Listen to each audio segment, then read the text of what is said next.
I'm so pleased to say that joining us every week from the United States, the one, the only, the amazing Megyn Kelly.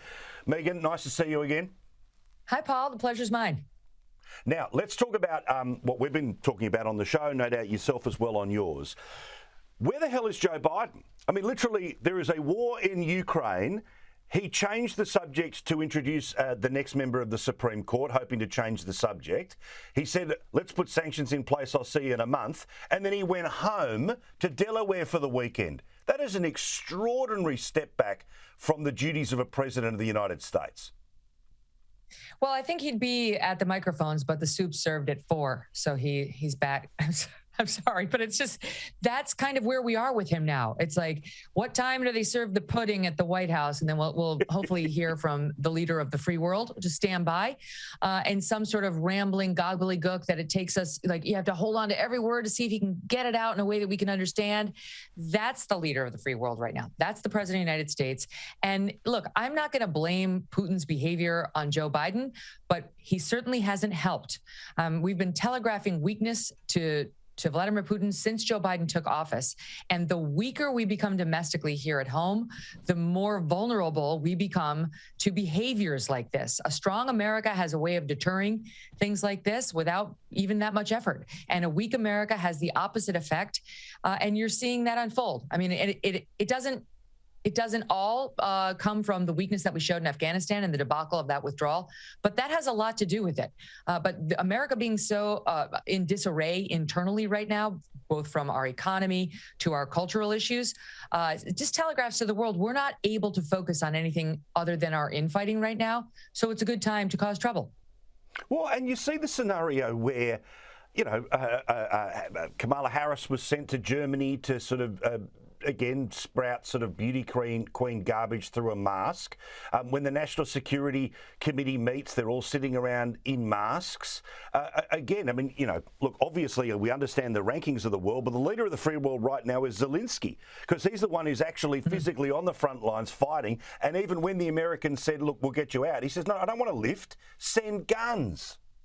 Yes, I need ammo. I don't need a ride. It's incredible. The story of Zelensky has been inspirational. He's this lion-hearted comedian turned president who's inspiring the entire West to unite in a way that we haven't seen in 75 years. I mean, that man single-handedly made Germany grow its spine back. It's been shocking. And really the story of what's happened since Zelensky and the Ukrainian people decided to fight like their lives and their country depends upon it, which they do. He's turned the story, the narrative, and the behavior of the Western allies single-handedly. He and his countrymen have.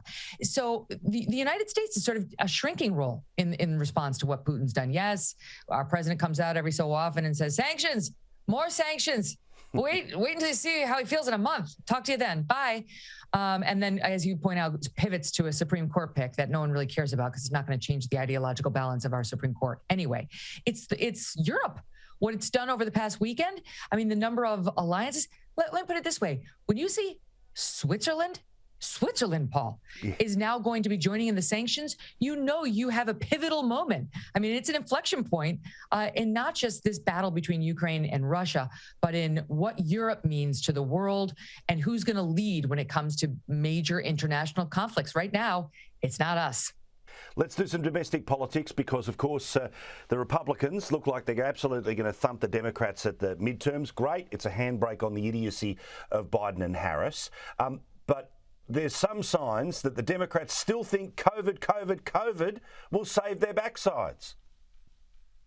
So here's the thing that's driving me nuts right now. Tomorrow night here in America, on Tuesday night here in America, we have the State of the Union. And what we saw just prior to his State of the Union and to the CDC here announcing that 70% of the country could finally take the masks off, as if we actually do run our lives based on what the CDC tells us. We did in the beginning. We don't anymore. Is there was a memo put out by pollsters and consultants who work for the Democrats saying, red alarm fire. We're losing voters by millions because of our COVID insanity. The American people are done with COVID. They're over this COVID hawkishness. They can't stand the restrictions. They want to live with it. They don't want to try to restrict themselves out of getting it anymore. And we're the only ones who haven't gotten this. And if we don't get it by the November midterms, it's going to be a bloodbath. So here are the consultants setting themselves on fire saying, listen to us, take off the masks, get rid of the mandates, stop with the craziness on the vaccine mandates, or you're all going to lose. And then miraculously, Paul, miraculously, like a beacon, like a phoenix rising up, the Democrats say, you know what? COVID is over. Praise Jesus. I can walk. It's over. I don't know how we did it, but we did it. It's such a lie. Well, also it's that thing where it's like, follow the science. Yeah, follow the political science. It's been exactly the same here in Australia, which is as soon as public sentiment changes, bang, magically. And now this was supposedly, we get it, at a point in time when there's no vaccine and nobody knows what's going on, okay, maybe we stay inside for a while. But you can't pretend that it's still 2 and a bit years ago. But they don't deserve any credit for such a cynical move. Do you think that, that the hangover, the long COVID political effect will still follow the Democrats, or because the media 100%. largely will say that they walk on water because of saving us from COVID? No. The hangover will remain. The voters are too angry. You don't mess with somebody's children and then the parent just moves on. I mean, for 2 years, these children have had these face diapers on them, covering their smiles, making it impossible to communicate effectively, setting back learning, setting back speech development, and so on, social development. It's been infuriating. And so I do think that they will be held to account, because they're not just hurting us on COVID, they're hurting us on so many other things when it comes to our children and our schools and our parental rights. And people have had it.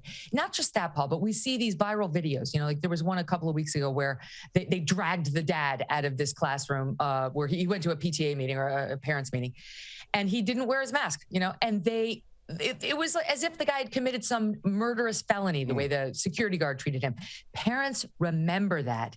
And the ones who are pushing that kind of behavior and those kind of policies are all from one party. It's the Democrats. And I don't think people will forget. I think it's going to be absolutely devastating for them come November.